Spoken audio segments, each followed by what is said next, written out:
Okay, welcome everybody to today's launch of the Council on Foreign Relations Independent Task Force Report, working with Arising India, a joint venture for the new century, with our co-chair Joe Nye, project director Alyssa Ayers, and task force member Fred Bergsten. We also want to give special thanks to our task force members, member Stephen Cohen, and the observers Tom Boyke, Dan Markey, Nina Shania, and Rachel Vogelstein for joining us in the audience today. We're also pleased to be joined by the Indian ambassador, Arun Singh. You here? In the front row.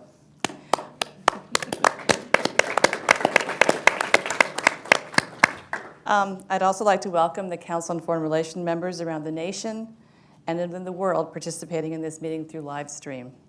My name is Elizabeth Buemiller from the New York Times. I should say that also. So I'm just going to turn to Joe here and ask you to give us a top line on the report and your findings. Well, the title tells a lot of it, India Rising, but the more important thing, I think, is India's rising is good for the United States. Right? What we're arguing in this report is that the rise of India presents one of the really great opportunities in American foreign policy over the next decade or so. And that's because there really is something of a structural realignment going on in the world. A structural realignment meaning that unlike the, let's say, 30 years ago when India was insisting on non-aligned and the Americans were having different allies and so forth, the interests of India and the interests of the United States are pretty much in alignment. It doesn't require an alliance. Indians are much too sensitive to ever agree to an alliance with a superpower. By definition, an alliance with a superpower is unequal. And there's one thing you'll never get an Indian to say, it's unequal. But what you can get an Indian to say is what Foreign Secretary Jay Shankar has said, that India is going to take a more active leading role in its foreign policy, be less reactive, and the emphasis on non-alignment that we used to hear so much of in the past, you don't hear as much of now. So I think the name of the report, India Rising, tells it, but I think if there were a subtitle, it would be "And Structural Realignment with the United States." Let me ask Fred, one of the finding of the reports is that if India can maintain double-digit growth, it'll be the world's next $10 trillion economy. Can India carry out the reforms to do that? It certainly can. The question is, will it? The task force, quite rightly, I think, put a huge emphasis on the economic side of the relationship. Just picking up on what Joe said, India could become a world power if it could emulate over the next 20 years anything like the economic growth that China experienced over the past 20 to 30 years. What made China a great power was not nuclear weapons, not having a population of 1 billion people. It was 10% growth for 30 years. India could do it. We in the task force felt it. I, from studies I've done on the economics of it, feel that India could do it. The question is, will it adopt the policies necessary? And so in the report, what we advocate is strong U.S. support for economic reforms in India, both domestic and international, that would enable India to do that. The country's probably going to grow at 7.5% anyway, but in order to achieve the Prime Minister's goals of cutting unemployment, reducing poverty further, they're going to have to up that and get up into the 8 to 10% range. That's their stated goal. To do it, they have to carry out the Prime Minister's domestic reforms, and they have to add an international dimension. India has been losing international competitiveness. It has been left out of the big international trade agreements, like the Trans-Pacific Partnership just announced. For India to achieve 8 to 10% growth, it's going to have to experience a big increase in its exports, a big increase in the globalization of its economy. No country, repeat, no country has ever achieved growth of 8% or more on a sustained basis without expanding greatly its international engagement and having a big trade dimension to its economic performance. So the challenge for India, in addition to carrying out its domestic reforms, which underlie everything else, is to become much more active on the international trade and economic side. An initial step to achieve that would be for India to come into APEC. That would be a stepping stone to trade agreements down the road. It would begin to enable India to take advantage of trade facilitation agreements, a culture of trade opening up. We hope that that's something that can happen in the near future. It'll depend largely on India in the first place, showing that it wants to do it, but then, of course, the United States, and that goes to our report, should, in our view, strongly support such an initiative and help India to move in that direction. Alyssa, what has Prime Minister Modi's record been so far in the economic reforms he promised? Or Fred, whoever wants to jump in. Elisa, you can go ahead. Well, I wanted to just follow up something Okay. that Fred just said, and I'd be happy to answer that in Okay. a second. But I did want to note that the way the task force places economic growth as its top priority for U.S.-India partnership, it actually is something new and different from the way the United States has been focusing on its approach toward India. We have reformed our security ties with India. It's been a transformation over the course of the past decade. And so in this report, I think it was the consensus of everyone in the task force that we really need to do the same on the economic side, because that is the secret to India's rise to power, India's growth, and what will be a greater prosperity for the world that the United States can also benefit from. So I just wanted to emphasize this is actually something new, and it sounds obvious, but in fact that has not been U.S. policy. So let me just follow up with that before then I go circle back to the Modi question. What are the chances that India is going to listen to the United States on this issue? It's not I used to live in New Delhi. Yes. Okay. Yeah. All of us have had a lot of experience working with officials and friends in India. This is not a government report. We are an independent task force of American experts on India and people in their fields with experience working with India, all of whom seek, a stronger U.S.-India relationship. So the recommendations come from a position of wanting to see a strengthening of ties. This is not an opportunity to browbeat India into some recommendations that are not in India's national interest. So I think that's part of what we try to identify, that what we're saying here, the bulk of our recommendations are, of course, directed at the United States government. This is a task force comprised of American citizens.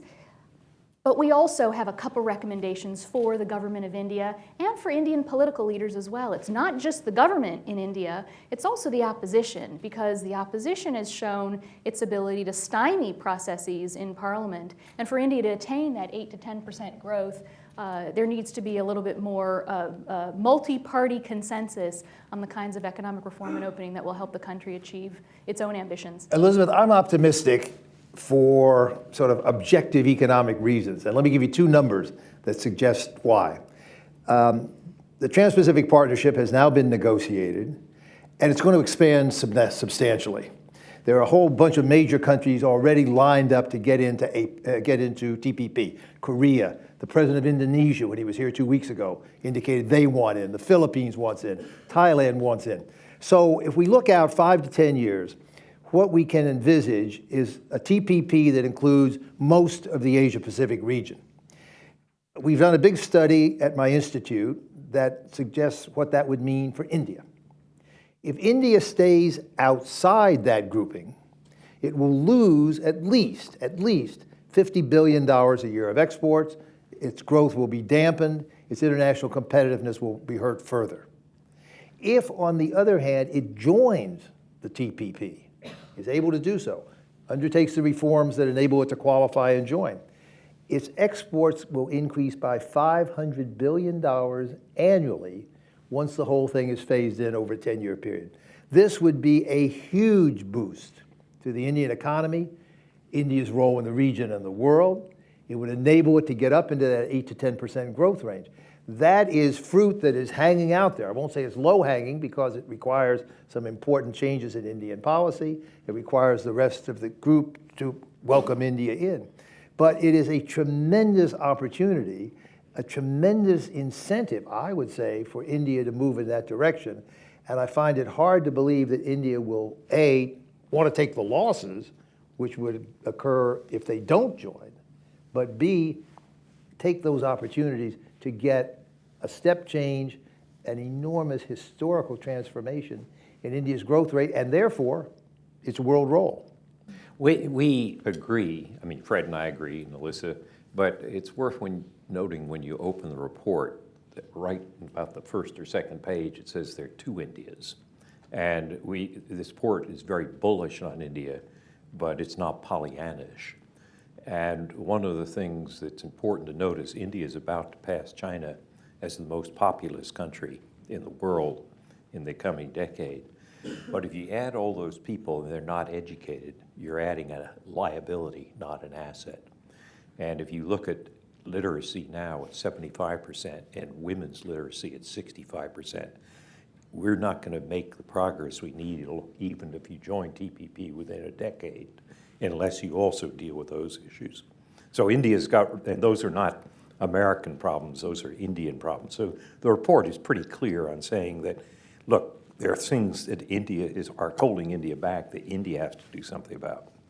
That was actually, there's so many questions I want to follow up on, but I guess let me just jump at the one about women and girls. I wrote a whole book about Indian Right. women many years ago, and not so much has changed. So you call for progress for women and girls in India. What do you see as the progress in the last generation?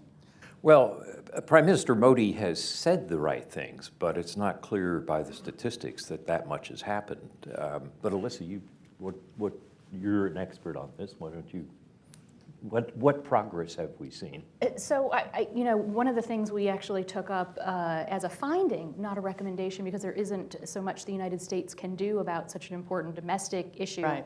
But we did note the recent ILO report that found a decrease in women's labor force participation in India, which was a real surprise. It went from, in the last decade, 37% to 29%. In fact, it was such a drop that in her visit to India in March, IMF Managing Director Christine Lagarde made a point of saying this is a real issue, actually, that India needs to confront and do something more about. There's been plenty of progress for women in India. Of course, if you look at India's banking sector, it's dominated at the CEO level by women. I wish I could say the same for our country. It simply isn't true. But there are a lot of issues that Indian women do face. Some of the recent data coming out from studies like the McKinsey study that came out at the end of September noted the real gains to GDP that India could experience, between 16 to 60% of GDP gains if there was an equal, closing the gap between men and women in the labor force. So those were some of the issues that we looked at. So let me go back to Prime Minister Modi, how you feel his success rate at carrying out some of these reforms he promised. Anybody can jump in. Well, my impression as a non-economist, we'll see what Fred and Alyssa say, is he came in with a very interesting agenda, and he's been very pragmatic on his domestic reforms, a bit too much so. He's certainly invested a good deal in foreign policy, which has been good. I mean, I like the steps he's taken in foreign policy. My feeling that some of the steps that are necessary for domestic reform have been pretty cautious and pretty slow and not up to the scale of the task that we describe in the report. I mean, land reform is just one example, but there are many others. Let me move on to. Let me Sure. just, Joe and I agree on practically everything, but I'd be a little more optimistic. It's true that the biggest economic reform of all, the goods and services tax, was not gotten through the Parliament in the last session. However, I think there's a good chance it will make it in the upcoming session. For those of you who don't know India that well, the goods and services tax is actually an absolutely critical reform. We talk about India integrating in the world economy. In some sense, India is not an integrated national economy because the different states have their own regulations, barriers. That's why the trucks line up at the border, et cetera. The goods and services tax would be a unified national tax, which would be a huge breakthrough in integrating the Indian economy at the national level, and thereby would both greatly improve its competitiveness by wiping out lots of unnecessary costs, but also positioning it as a true national economy to participate more actively internationally. I think there's a good chance that will get through. Some of the other reforms, which have been blocked at the national level, have already been, you might say, outsourced to the states. And some of them actually are already being implemented by some of the more progressive states, including those in political alliance with the Prime Minister and his party. So it's a mixed bag. India is a messy democracy. We all know that, coming from messy democracy, as we do. And so it'll take some time. But again, I think the reform agenda, again, is so compelling and such a political commitment of the Prime Minister's that I'd be more optimistic that a good part of it will get through. It may take some time. There may be some trimming around the margins. But I think the big ones will probably progress. And that, in turn, is crucial to enable India to do the kinds of things I was talking about before. Can I just follow that Sure. up quickly? I think it's important to remember that the Modi government actually did succeed in getting the insurance bill passed, which raised the FDI cap on insurance. That was something that was at the top of everybody's reform list. For more than a decade, the UPA government was not able to achieve that, in part because the BJP, when they were in opposition, opposed it. But now that they're in power, they managed to get that through. So that was something that actually did capture a lot of attention when it happened. I think part of the challenge has been that the Modi government has not been as forward-leaning as many people expected that they would be on economic reform. So the first budget was not forward-leaning, it was a little bit more cautious. They made a series of ordinances last December that kind of set the direction of where they'd like to be going, but they haven't been able to get all of those passed through Parliament because of this problem with not having a significant representation in the upper house. So they have the lower house, but they can't get legislation passed very easily. They have not been able to advance the land acquisition bill permanently. That is a major issue that, as Fred said, will probably devolve down to the state level. Goods and services tax, very important.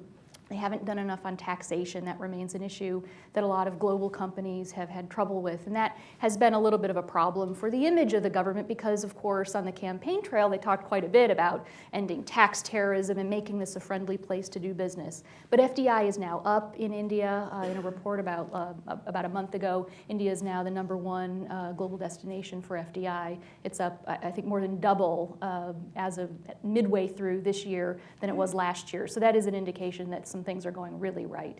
And And we have to see what happens Yeah. as a result of the Bihar election about getting reforms to the upper house. It's still an open question. But I wanted to actually note that in the few days since the Bihar election, which has been widely characterized, rightly so, as a setback for the Prime Minister, the government has gone ahead, put out a new deregulation package, adopted or approved a big new investment by General Electric, which had been pending for a long time. So far from being deterred from moving ahead by that, they've done what they could at the executive branch level, and it may be that the loss there underlines and reinforces the Prime Minister's commitment to move to economic reforms to try to recoup some of the momentum and popularity that he had when he won his initial election just over a year ago. Let me just move quickly to geopolitics and ask Joe this question. You talk in the report about how India can advance American interests. Is that a code for having India serve as a counterweight to China in the region? I don't know whether it's a code. It's a fact. Okay. No, but I mean the report's You're not in the government, I realize. So you That's can- right. The report's very careful to say this is not designed for an anti-China alliance. I mean, we have a lot of agenda items with China, some of them positive, some of them negative. What we are showing is that if you look at the rise of China, which Fred aptly described, how China behaves will depend greatly on the balance of power in East Asia, which will depend upon Japan and India. Bill Emmett described this in the book, The Rivals, 10 years ago, as well as smaller countries like Vietnam and South Korea and others. The chances of making China behave as a responsible stakeholder, to use Bob Zelik's term, depends on shaping the environment so that as China faces options, it sees that some are costly and some are less costly, and it would be led to the less costly ones, the more cooperative ones. So the fact that India and the United States and Japan and other countries have an interest in shaping the environment to encourage China to be responsible, that strikes me as not an alliance against China. It's a fact. This is what I mean by structural realignment. It's not that we're trying to get a new Cold War to contain China. It's we can shape the environment, and that's what we're trying to do. Elizabeth might just chime in on that. There's, as usual, an economic dimension to that question as well. I mentioned before what I regard as the huge opportunity that TPP offers for India, also the threat if India does not come in. That, of course, is hugely magnified if China comes into the Trans-Pacific Partnership. 2 years ago, China was roundly opposing the TPP as a U.S. plot to surround it. Now, the last year or so, China has been talking very positively, engaging almost every week with U.S. officials, talking about the possible road to Chinese participation in the TPP. If China did so, I find it inconceivable that India would not want to do so as well. Because of the implications for its economy, that would be more trade diversion and losses. Because of the implications for its foreign policy, its role in the region, its role in the world. So that would up the stakes greatly and add to the case, I think, for India to pursue the kind of path we're trying to talk about in this report. Let me also move into Pakistan and Afghanistan. You say that, I thought that was interesting, New Delhi is very afraid the United States will extricate itself from the region, and that you call for the U.S. to extend its commitment to Afghanistan. Are you calling for more troops? I don't think we ever got an agreement in the group or tried to get an agreement on particular numbers of troops, but there was a view that at one stage that we were on our way out by the end of 2016. I think our task force, well before the latest announcement the president made, said, no, mistake. It's not so much the number of troops as the presence and the indication of continuing interest. So I would adjust, personally, I would adjust the numbers on the realities on the ground. But having some troops there as a leverage for trying to have some influence, I think, is crucial. And how long are we talking about? Well, I would not set a time limit. We did not set a I time noticed date that. in the task force And report. then on the other, on Pakistan, you say that the United States should encourage India to get along better with Pakistan. I mean, that, what? That's it. Can you talk about that, please? I'm happy to take that one. Okay. We very specifically say that, India does have this risk of conflict in its own neighborhood, and that for India's own rise to prosperity, its rise as a global power, it shouldn't want to have its strategic options continually hemmed in by this threat of conflict with its smaller neighbor. So the United States should continue to encourage India to try to improve its relationship with Pakistan. In that same recommendation, we also go on to say, at the same time, the United States should do more to insist that Pakistan uphold its commitments as a state to tackle terror emanating from its own territory, and that is critically important. So those two recommendations are part of the same one. They go together. Yeah, the United States and India and Pakistan, the extent to which you can use that word for a collective set of groups, have a common interest, which is to prevent the failure of the Pakistani state or its hijacking by jihadist groups. And in that sense, there ought to be grounds for us to cooperate on a lot of things. Now, there are parts of the Pakistani government that don't necessarily see things quite the same way. And that's why the more interesting part of the report, I think, the more interesting recommendation is not that we should work together to try to improve situations with Pakistan and in Pakistan, but that if there's another terrorist attack of the scale that we saw in Mumbai, this will be a disaster.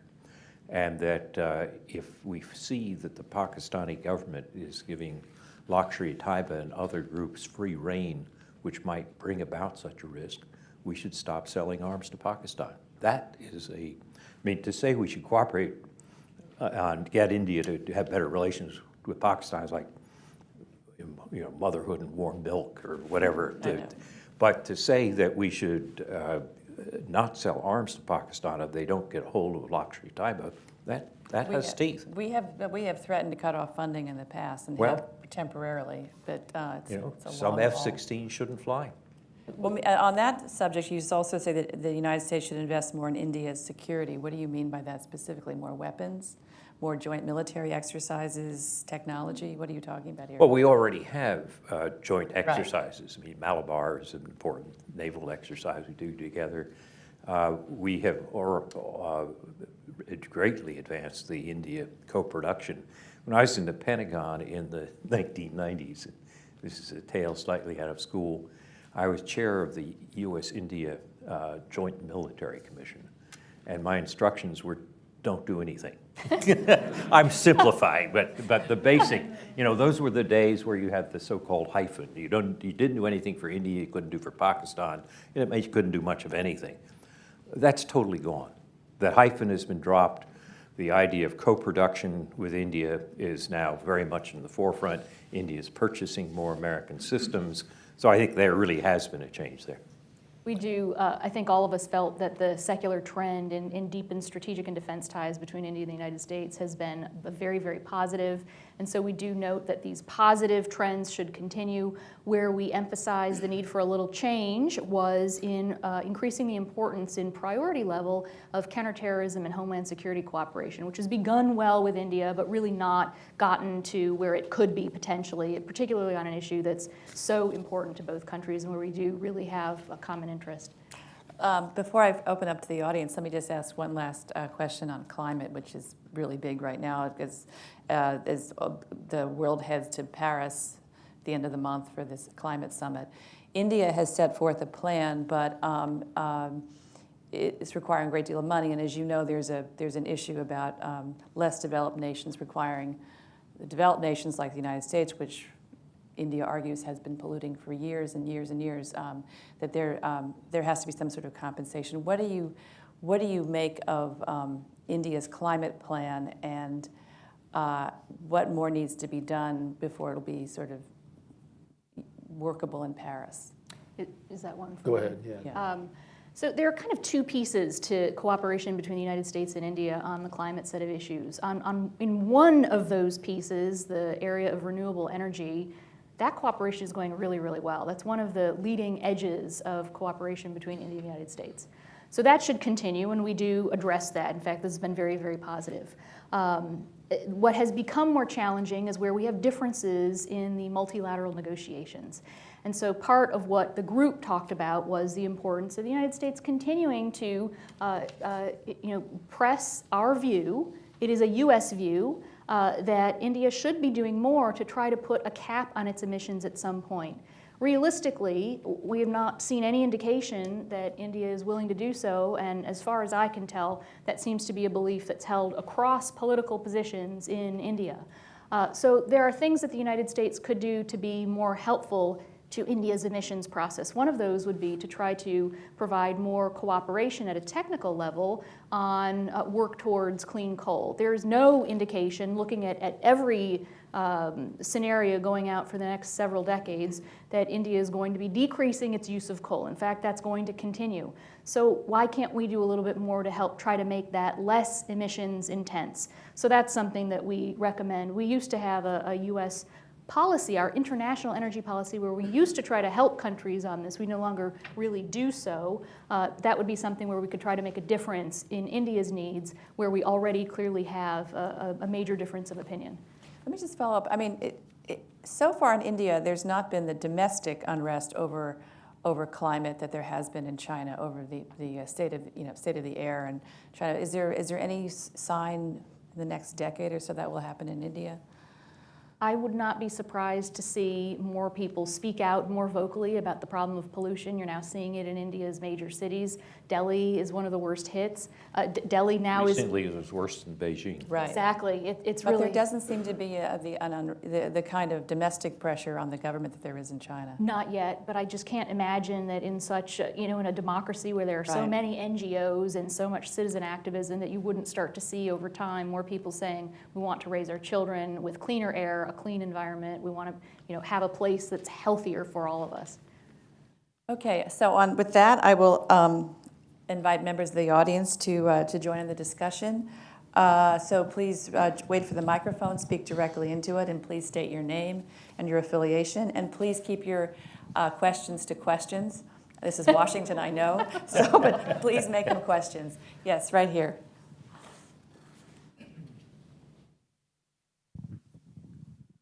Bob Hathaway at the Woodrow Wilson Center. Congratulations to all the task force for a report that I know will be widely read and I expect widely applauded. Which gets to my question. I expect most of us will leave this room today agreeing with the thrust and in many instances with the details of your findings and your recommendations. But I'm also aware, as you are, that the Council and other institutions have had a whole host of these similar reports in the past, and it's astonishing, at least this naive witness, how difficult it is to implement what appear to be commonsensical recommendations. So I'd like to get the views of the panelists on what you see as the challenges and the difficulties in both countries, but maybe particularly in the United States, to moving forward on your recommendations on the agenda you all set forth. Well, if I can start, but I'd like to hear my colleagues. One of the interesting things is that India and the United States, as large democracies, are very good at confusing each other because there is such a cacophony of voices. But it also means that we sometimes are driven off course by almost irrelevant things. About a year and a half ago, we had the Khobragade affair of an Indian diplomat who was charged or indicted over what was alleged mistreatment of a household servant, and so forth. And that drove India off, American relations off course, even after you'd had 2 decades, starting with Clinton and then George W. Bush and then Obama, trying to improve the relationship. So implementing a set of recommendations is not easy in 2 democracies. I think, though, that one of the things that would help is if we had a lot more contact at effective working levels in the governments. If you look at American relations with, let's say, Britain or France or even Japan as an Asian partner and ally, we're in constant working relationships with them. We have much less of that with India. And I think the way you put the ballast in the boat to prevent it being tipped over by certain storms like the Khobragade affair is to have this more constant interaction. And that's one of the things that actually is in the report. It's not a highlight. I mean, it's not a dramatic thing like don't give arms if there's terrorism or something. But it is, I think, probably one of the more important aspects of the report. On the economic side, keep in mind that what we're really proposing is a free trade agreement between the United States and India, done probably through a regional compact, the expanded trade Trans-Pacific Partnership. Trans-Pacific Partnership, remember, in its first stage is largely a free trade agreement between the United States and Japan. We didn't pursue it bilaterally, pursued it through a regional agreement, but that's what it is. And so when we propose India coming into that context, we're talking about free trade between the United States and India, with the usual exclusions and caveats, but that's what it amounts to. So the domestic constraints would be the usual ones in pursuing a trade agreement, which we're seeing now in spades with the TPP going before the Congress. So the people that don't like trade agreements would say, wow, India, low wages, low labor standards, low environmental standards, terrible thing, we can't pursue any of those things. All those would be addressed in the agreement, be negotiated, you see where you come out, and see if it would be in the US interest on balance. But there's a crucial fact about India that I think would make the challenges, though daunting, less so than with many other countries. India, remember, has a rather unique pattern of economic development. It basically skipped over the stage of a manufacturing powerhouse. This is not China. So a US-India agreement would not be NAFTA on steroids. It would not be bringing in a country that would be a big competitor to us across the board in manufacturing. Rather, a country whose economic growth and expertise and comparative advantage is largely in services, which happens to be ours as well.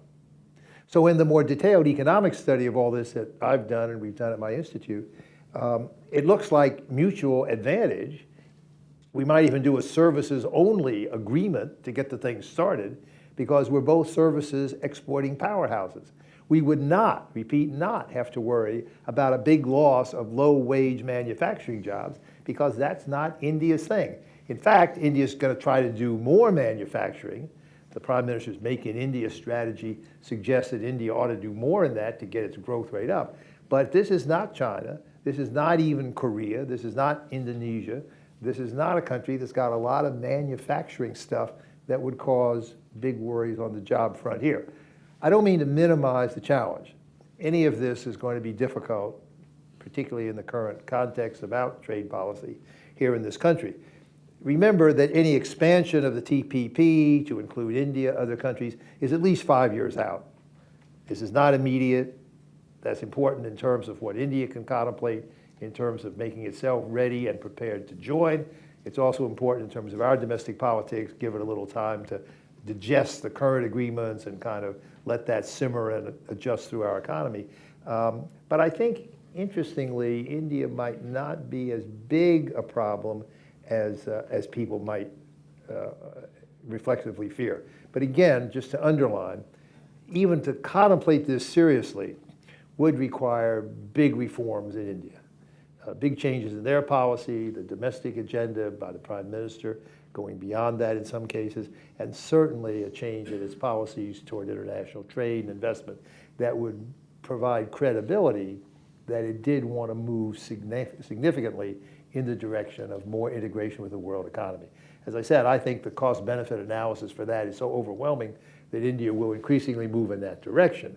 But that is a sine qua non for doing any of the cooperative things that we talk about in the report. Yes, here in the second row. Good afternoon, everyone. Diane Farrell with U.S.-India Business Council. First of all, congratulations. For those of us who are also friends of Alyssa, we know how much time and effort she's put into this, so it's really quite wonderful to be here today and celebrate with you and to congratulate. I do have a question probably directed at Dr. Burtskin with regard to the TPP, also APEC, because U.S. government had said as recently as the 3rd of November that India's ascension to APEC will not be on the agenda for the APEC meetings that are going to take place tomorrow and the following day. So first question would be, then what is the game plan? We have a year effectively to plan some form of a campaign, as it were, with the U.S. government particularly, but other members and leaders of APEC as well, so that perhaps this can be a discussion point on APEC 2016's agenda. And then the other is the RCEP negotiations that have been taking place, as well as the EU FTA between U.S. and India that are, it's in somewhat of a stalled state. But nevertheless, how do you see those agreements also impacting what TPP's impact might be, and whether you see those agreements as being meaningful and valuable enough to actually make a difference? Well, if India wanted to go down the road that I've been advocating and that our task force advocates in the international trade area, there are lots of ways they could do it. One is to dust off their currently dormant FTA negotiation with the European Union. In a way, that's a natural because it's been going now since 2007. It's been held up mainly because India has been dragging its feet. They could revive that if they wanted to. India could also begin to participate in the plurilateral trade negotiations going on in and around the World Trade Organization in Geneva. As those of you who are trade aficionados know, there's a big trade in international services agreement being negotiated. This is essentially the services part of the Doha round that was not pursued. It's been hived off, and there's a big agreement to liberalize trade in international services. It's an anomaly, a huge anomaly, that India is not participating in that because it's a big services producer and exporter, and potentially huge exporter. So I think India is missing a huge bet here. This would be a relatively easy one because it's multilateral, therefore sells better in Indian domestic politics, and it would cater to a sector where India is obviously very competitive. If India were to join that, it would give a very important signal to the rest of the world that India now wanted to get more engaged in this internationalization business. The RCEP, the Regional Comprehensive Economic Partnership of Asian countries only, is a much less ambitious Asia-only answer to TPP. India is in it. It would get benefits from working it out. Our studies show that too, but not nearly what it would gain from TPP. There is an intersection between the two, however, because if one contemplates an Asia-wide free trade agreement of the Asia-Pacific, it could occur through a kind of amalgamation between the TPP and the RCEP. And since India is a member of the RCEP, that would be a channel, a route through which India could come in to these broader arrangements. Now, what's fascinating, you talk about the one-year horizon. What's fascinating about the next year in the APEC context is that China's in the chair. So China's chairing APEC over the next year. Well, does that help or hurt the chances that India would come into the process? China invited India to attend something a year or so ago. India did not come. That's when China chaired APEC. Next year, China chairs G20, my mistake. China chaired APEC last year, invited India to join. India invited India to come to the meeting, observe, did not work out. China has said it would welcome India coming in. Again, I'd come back to where I've underlined all the way through. If India begins to move down the economic reform path, then I think the United States could, in good conscience, support or even champion in India's interest in joining. The Prime Minister said quite clearly after his last meeting with President Obama, India wants into APEC. So now it's got to demonstrate its bona fide. The United States has a very simple but very understandable objection to India's joining APEC, and everybody ought to understand that. APEC has turned out to be a very valuable device, and the U.S. government has placed very high priority on it. It's not a negotiating forum, but it has instigated and incubated some really major international trade agreements. The Information Technology Agreement, and now its second incarnation, the new Environmental Goods Agreement, which is a big negotiation on green goods, liberalization of trade in those.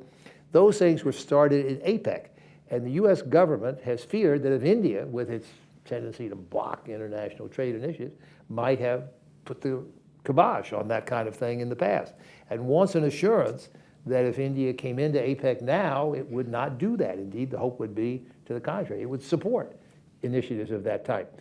So if India were willing and able to demonstrate that kind of change in its attitude, then my suspicion is that you'd get a fairly positive reaction, certainly from here, should be, in other APEC member countries, and move even in the course of a year, which is pretty fast by APEC standards, but nevertheless to move down this path. Did you have a question here?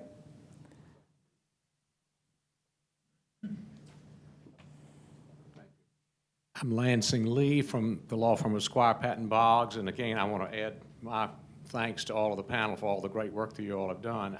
My question is about infrastructure in India and what you found in your work about infrastructure, the conditions of it, what their interest is in improving is vis-a-vis the U.S.'s interest in improving its own, or lack of interest, a lack of doing anything about improving its own infrastructure.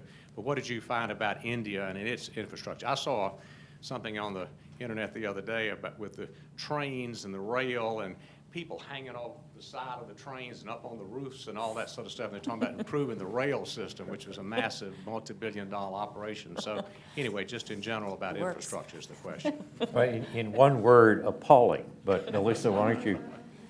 We do note in our background section where we tried to take a look at the different trends taking place in India and where India will probably be headed over the course of the next decade. This big challenge that India faces in needing to build out an infrastructure to meet the demands of a 21st century economy. So that infrastructure that India needs to build out It is by now a widely cited fact that it will cost on the order of $1 trillion over the course of the next decade. Well, in fact, people have been citing this, myself included, for at least 5 to 6 years. India is not moving as quickly as it could or should on the infrastructure front, and that can be a drag on its ability to grow faster. Part of what we do recommend in our section where we recommend placing a much higher priority on finding ways that the United States can be helpful to India's own domestic economic growth needs is where we advocate finding ways that we can provide more technical advice, technical consultation on things like creating debt markets for infrastructure creation. This is something that India doesn't really have, and it's a challenge. Municipal bonds. I mean, things where we can bring the wherewithal of U.S. knowledge to provide that kind of advice, and then people can use it if they like, or put it in another context if they like to make it work in India. So we do prioritize infrastructure as something, an area of positive cooperation between India and the United States, and something where we could be doing more together. Yes, here on the woman here on the right side, your left there. Good afternoon. My name is Sahar Chaudhry. I'm with the U.S. Commission on International Religious Freedom, but my question is only tangentially related to that topic. I'm more here of personal interest. This past spring, nearly 9,000 NGOs had their registrations revoked, which were quite concerning, given many of these NGOs deal with human rights, climate change, Greenpeace and Ford Foundation. I was wondering if you could comment on the Foreign Regulations, Contributions Regulation Act, how this is detrimental to business and the U.S. investors potentially wanting to work in India. Well, there are some trends in India which are not altogether happy, and that is one of them. I mean, India is a wonderful democracy, but there are strands of illiberalism in Indian democracy, and I think the registration of the nonprofits, NGOs, is an example of that. But Alyssa, you want to say more about what we have in the report? We don't say a lot about it in the report. We don't talk about the FCRA in the report at all. We had a limited number of issues that we could take up. I will note that there's been a lot of attention to this issue, and the FCRA, the strengthening of that law took place actually under the previous Indian government. So what's been happening over the course of many years is not something that is new or exclusively a Modi government phenomenon. Of course, every country has the right to regulate the way organizations operate. Our registered nonprofits have to adhere to IRS guidelines, and that's an important piece of this. But this is an issue that Indian democracy needs to work out for itself, and so you do see a lot of foment now in India, a lot of different people standing up and saying, now wait a minute, what's going on? There have been people standing up and saying, well, wait a minute, we need to have different voices of opinion out there in the public square. When I'm asked questions like this, I have to say, I am a big believer in Indian democracy, and I see a place where you have many different voices that do make their way out there and can voice their opinions, their objections. And so I see, you have one move in one direction, and then you'll see civil society come up and bring that back in another direction. So I think this is an issue that is being sorted out and will be sorted out through the strength of Indian democracy. Yes, over here on right there. Sorry. Larry Korb, the Center for American Progress. Did you get into the whole nuclear deal we did with India in the Bush administration? And how do you think that's turned out in terms of our relations and who got more out of it? Well, if you look back at the nuclear deal, it helped to break the ice for the Bush administration. It got a major change in the climate of U.S.-India relations that President Bush was looking for, and that Bob Blackwell, when he was ambassador in particular, was pushing for. Blackwell always used to say he got the U.S.-India relationship out of the clutches of the non-proliferation Ayatollahs. So in that sense, it was a change in American policy more than a change in Indian policy. But because of domestic politics in India, the legislation to fully implement it and to produce the cooperation in real economic terms really hasn't gotten that far. So my view is that it served its purpose. Who knows? It may be possible to have exports to India in that area, but in the report, we don't pin our hopes on that. But I know, Alyssa, you may have a different view on this. We do, in the report, recommend continued consultation on civil nuclear energy cooperation. It is true that the civil nuclear agreement did reset our strategic ties with India, so that has been a net positive. But it's also true that the commercialization of that has been a disappointment for many Americans.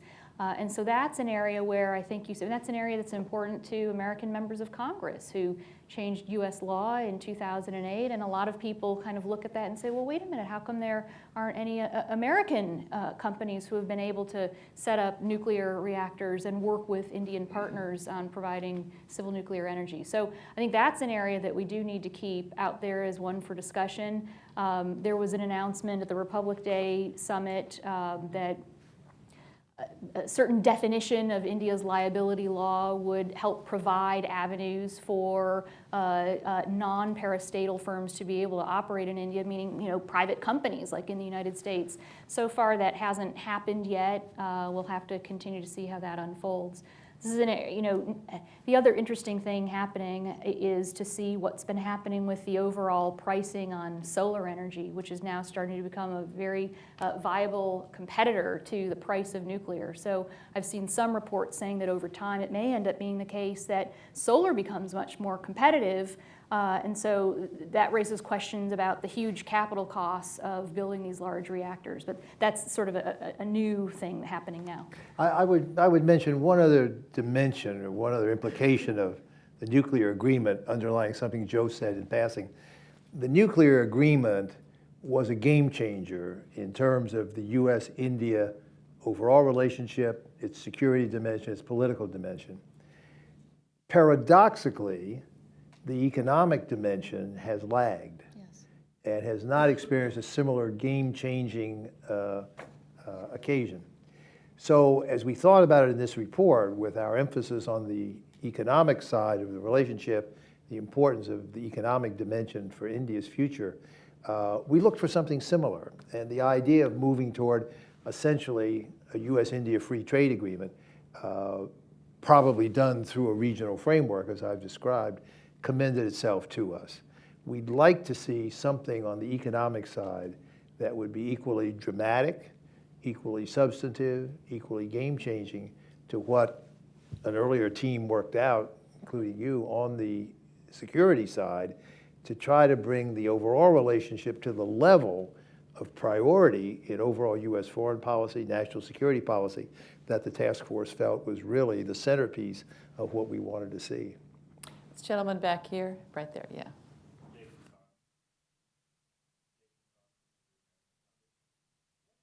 You see the Indian American community playing? I mean, it's a 3 million plus community, one of the most affluent and well educated, in pushing some of these reforms on the Indian side as well as policy reforms here in the United States towards India. Well, the Indian American community has played an enormous role inside the United States, as you know. The saying is that American foreign policy always is determined by the origins of Americans.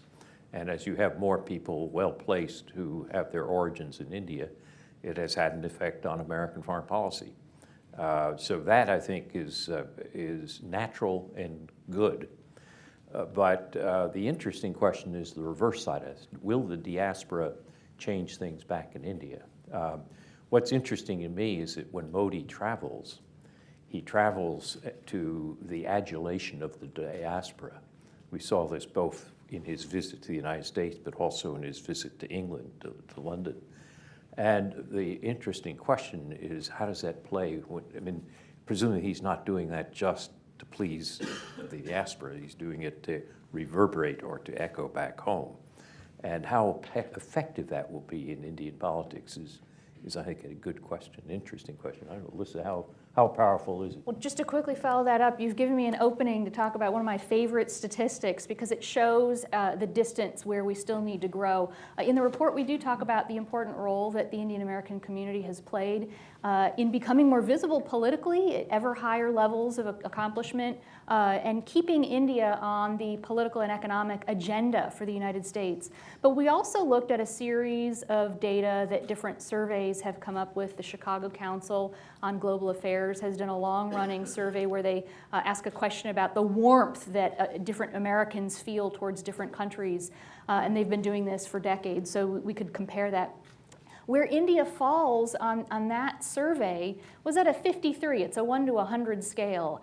And so that was good. It wasn't as cold as Americans who answered this survey felt about China, for example, but it wasn't as warm as the warmth towards the UK, which I believe was a 77, or Germany, which I think was a 65.